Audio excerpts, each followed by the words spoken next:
Seguindo em cadastro, temos tabelas.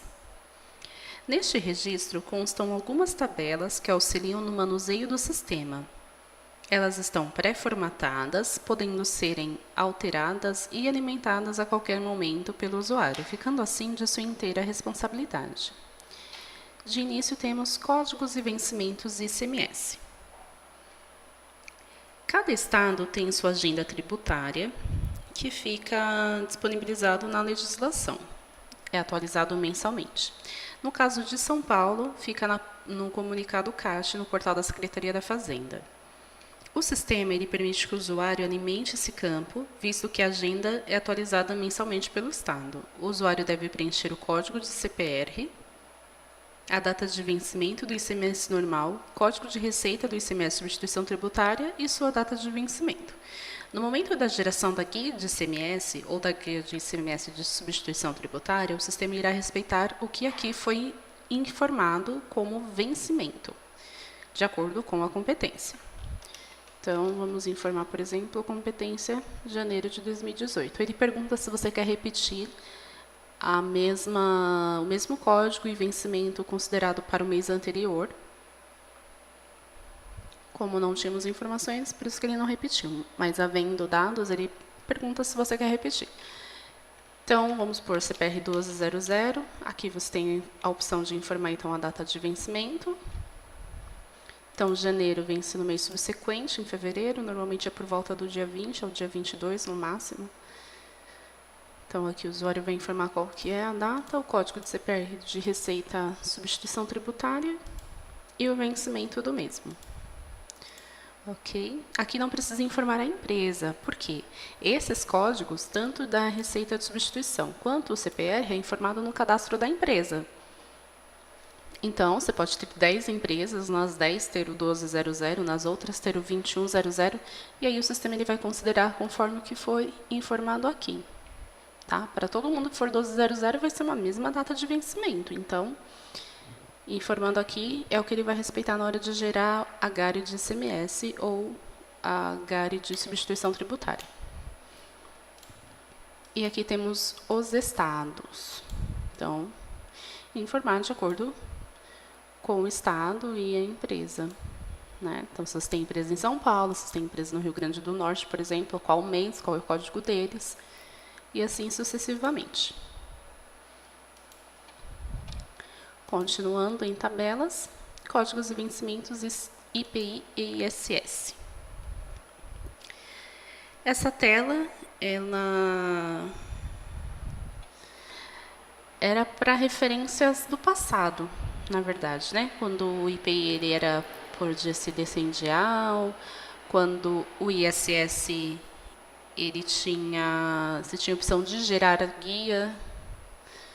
Agora o IPI, a maioria é mensal, né? Ainda assim, se for quinzenal, você ainda pode estar preenchendo, mas o decêndio não existe mais, então ou é quinzenal ou é mensal. E o ISS, cada município ele tem a sua regra, sua data de vencimento, alguns são no dia 10, outros no dia 25, e acredito que todos é gerado de uma forma online, né? Não tem mais município que você pode ir lá e preencher uma guia, gerar uma guia avulsa e pagar. Agora é tudo controlado conforme o código de barras, conforme a nota que foi emitida eletronicamente. Então, para essa função já não tem mais a necessidade de estar preenchendo.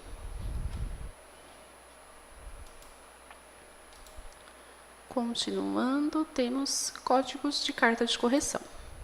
No tempo em que a nota fiscal de venda ela era manual, podia-se também fazer uma carta de correção manual. Hoje, a maioria dos estados e atividades das empresas exigem a nota fiscal eletrônica, ou o equipamento SAT, o cupom fiscal eletrônico, mas a maioria das notas estão sendo convertidas de uma forma eletronicamente. Sendo assim, essa tela não está sendo mais utilizada pelos usuários. Seguindo em tabelas, temos classificação fiscal, NCM. Essa tela é onde compõe todo o cadastro de produtos das empresas. Então, produtos importados por qualquer tipo de nota fiscal, seja ela nota fiscal de venda, de compra, equipamento SAT, ECF, enfim, tudo que envolve mercadoria e que ao produto cadastrado, automaticamente é criado o cadastro do produto nessa telinha de cadastro tabelas NCM. O sistema ele não repete o cadastro de produto, desde que o código de NCM e o código do produto estejam iguais. Estando de uma forma diferente, ele vai acrescentar como um novo produto. Então, aqui temos o código da NCM, a exceção, o código de produto, a descrição, unidade de medida, unidade padrão, todas as informações referentes ao produto. Então, havendo a necessidade de alterar algum dado, de alterar alguma CST, é só vir nesse cadastro e fazer a alteração. Havendo a necessidade também de um cadastro manual, o usuário pode vir e incluir. Basta determinar um novo código de NCM, por exemplo, e um novo código de produto. E assim ele consegue fazer a inclusão de um novo produto. Este campo aqui embaixo, chamado DNF, é um demonstrativo de notas fiscais. Informar o código apenas às empresas que devem apresentar essa declaração. Então, verificar a legislação e ver se a empresa que você está cadastrando esse produto, se ela deve informar ou não esse código. E esse outro, chamado DIF, é referente à declaração do papel imune. Então, só as empresas que estão condicionadas a essa tributação, né, esse registro especial, devem, então, informar o código do produto e o tipo para poder ir para a declaração da DIF. Abaixo, caso o produto ele sofrer alguma alteração, então, até quando valeu essa informação que estava contida. E temos essa última opção, que é código de produto auxiliar. Caso o produto seja uma mercadoria de entrada e o usuário deseja informar qual é a que código corresponde da minha saída, então informar neste campo código de produto auxiliar. Continuando em tabelas, temos a alíquota de redução de base. Essa alíquota ela é referente ao ICMS. Alguns estados eles concedem benefício da redução da base de cálculo do ICMS. Então, depende do estado, depende do produto, da situação, do tipo de operação. Enfim, havendo a redução da base de cálculo e o usuário estando importando uma mercadoria, essa redução ela já vai ser acrescentada automaticamente, o cadastro da redução, de acordo com o documento fiscal. Agora, digamos que o usuário está lá fazendo o lançamento manual e não tem a informação da redução da base de cálculo. Então, lá no lançamento, ele já vai dar a opção de você incluir essa redução. E automaticamente ela vai vir para essa telinha. Só que caso o usuário queira fazer a operação inversa, né, primeiro cadastrar uma alíquota de redução, é só vir nessa tela e acrescentar.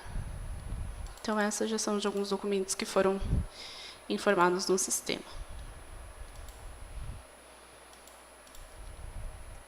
Depois temos municípios brasileiros. Esse cadastro ele é criado para alimentar algumas declarações e lançamentos. Então, são informações que já vêm no sistema, de acordo com o IBGE, que cada município ele tem um código de acordo com a UF do estado, né? Então, aqui é tudo puxado já do IBGE, então não tem por que o usuário mexer nessa telinha, né? Então, de preferência, não modificar mesmo, porque vai interferir nas declarações, na geração dos arquivos, e se modificar pode atrapalhar na hora de importar dentro dos programas validadores.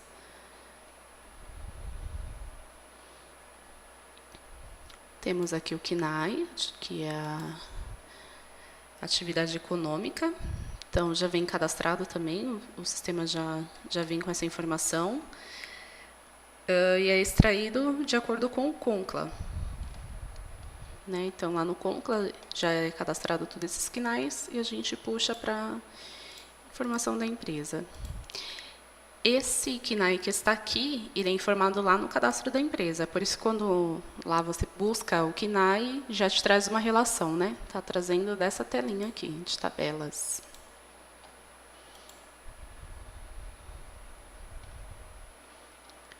Depois temos ocorrências ICMS. Essas ocorrências, elas são utilizadas no momento da apuração da GIA de ICMS. Então, no estado de São Paulo, as empresas denominadas como RPA, Regime Periódico de Apuração, não optante pelo Simples Nacional, têm a obrigação de entregar mensalmente a GIA de ICMS, que é a Guia de Informação e Apuração do ICMS. Os procedimentos relativos a esta declaração estão previstos no anexo 4 da Portaria CAT 92/98. A empresa possui uma escrituração normal, porém, às vezes, ocorre algumas eventualidades, né, que não são permitidas serem realizadas diretamente lá na escrituração, tal como créditos ou débitos extemporâneos de ICMS. Quando isso ocorre, deve ser lançado diretamente na conta gráfica da GIA, que são separados por ocorrências. Nesse cadastro aqui, então, nós temos as ocorrências já estabelecidas na legislação. Porém, caso haja alguma inclusão, de acordo com mudanças na lei, o usuário poderá incluir no cadastro para que fique fixo no momento da apuração da GIA. A princípio, essa ocorrência ela ia só para a GIA, né? Hoje em dia, ela também já vai dentro do SPED do ICMS. Então, é muito importante que seja só o que estiver na legislação mesmo, porque senão, na hora do SPED, vai dar inconsistência, vai dar erro. Então, ver certinho a legislação para poder incluir. E caso quiser consultar alguma, né, só selecionar e aqui embaixo vai aparecer os dados dessa ocorrência, por exemplo, esse crédito. O que ele fala? É um crédito acumulado, utilizável apropriado no período. O artigo dele, 72, do Regulamento de ICMS, a Portaria CAT. Se fosse uma ocorrência de substituição tributária, informaria aqui.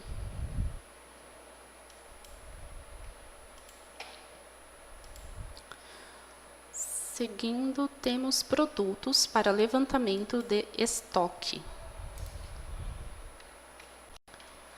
Trata-se de cadastro dos produtos obrigados à entrega do arquivo de levantamento de estoques, previstos na Portaria CAT 44 de 2008, isso no caso de São Paulo. Porém, possibilita a inclusão de novos produtos que forem definidos pela legislação tributária.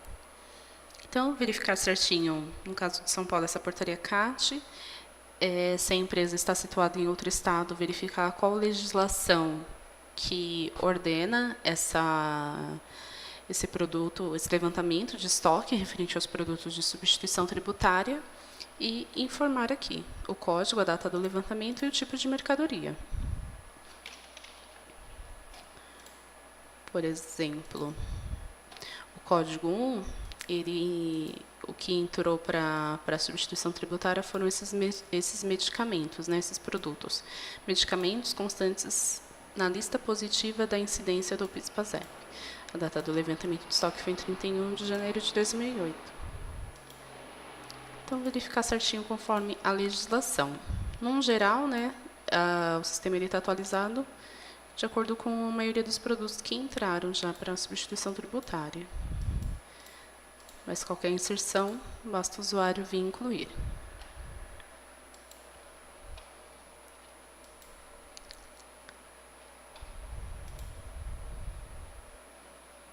Depois temos tipos de receitas para CFOP. Esse cadastro ele já está destinado para empresa optante pelo Simples Nacional. Ele deve ser parametrizado pelo próprio usuário. Primeiro deve-se informar a empresa. Tudo bem que essa empresa não está cadastrada lá no cadastro dela, não consta ela como Simples Nacional, né? Mas só como exemplo mesmo. Então, aqui o usuário vai parametrizar.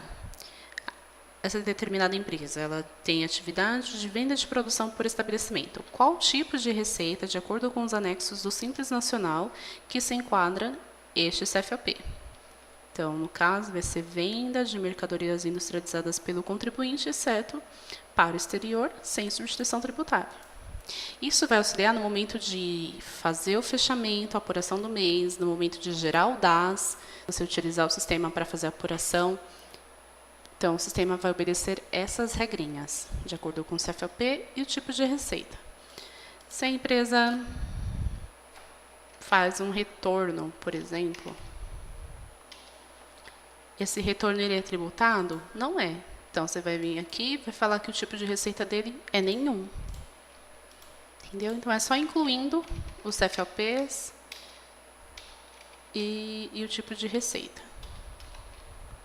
E depois gravar. Então, cada empresa ela tem que ter a sua correlação. Dando continuidade, temos o cadastro na tabela de responsável.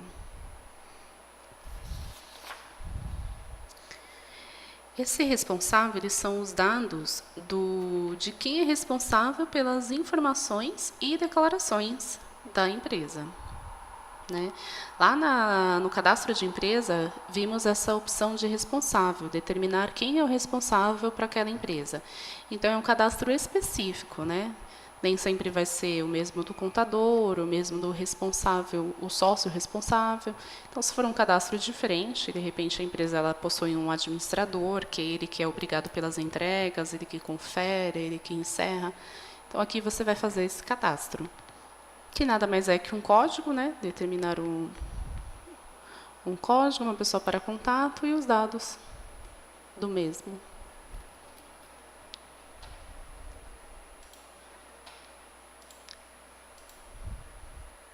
Depois temos relacionamento CST, PIS e COFINS para entrada. Essa tela ela permite padronizar a correlação de CST de PIS e COFINS na nota fiscal de entrada, informando a CST e de como vem na nota do fornecedor, como deve ser considerado no lançamento da empresa ativa. Essa padronização é de responsabilidade do usuário, podendo também ser alimentado no momento da importação da nota de entrada. Então, você pode fazer aqui, como também depois eu vou mostrar na nota de entrada, quando a gente fizer uma importação, onde dá acesso a essa informação. Então, caso o usuário queira fazer o cadastro antes de realizar as importações, já deixar padronizado, CST do meu fornecedor. Do 0 a 1, seria para a nota fiscal de saída dele, né? Então, ele vai fazer a nota, emitir a nota com 01, por exemplo, operação tributável. Na minha entrada, o que deve ser? É uma operação que eu tenho direito a crédito? É uma operação de crédito presumido? Enfim, eu vou determinar como que o sistema deve respeitar os produtos que vierem com a CST 01. E o mesmo para o COFINS. Ok? Feitas as inserções, basta gravar.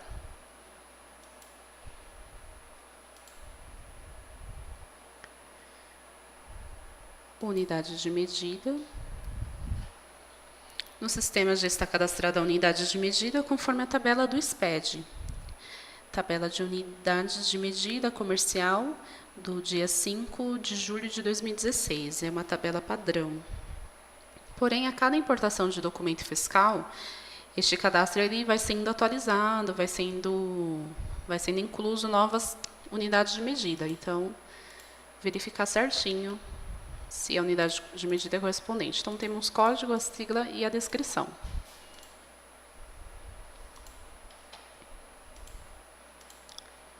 E, por fim, relacionamento de CST e CFOP.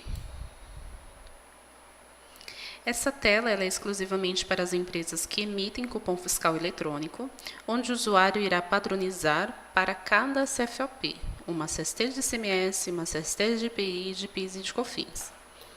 Então, vamos supor que essa empresa aqui, a empresa Copan, ela emite o cupom fiscal eletrônico, né? Seja ele SAT, seja ele o ECF.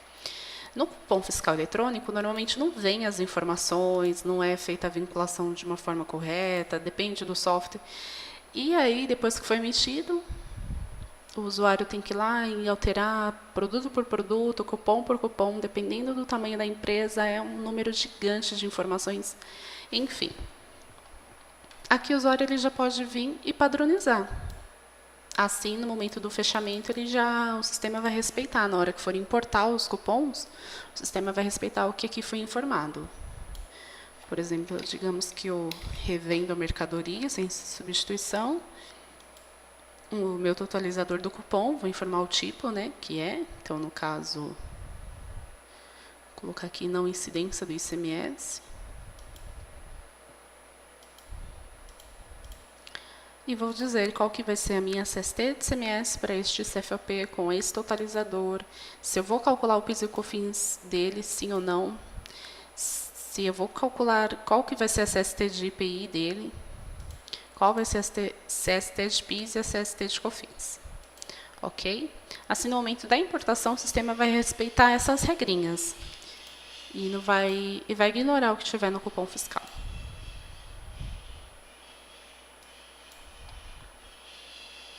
Assim, a gente encerra a opção tabelas.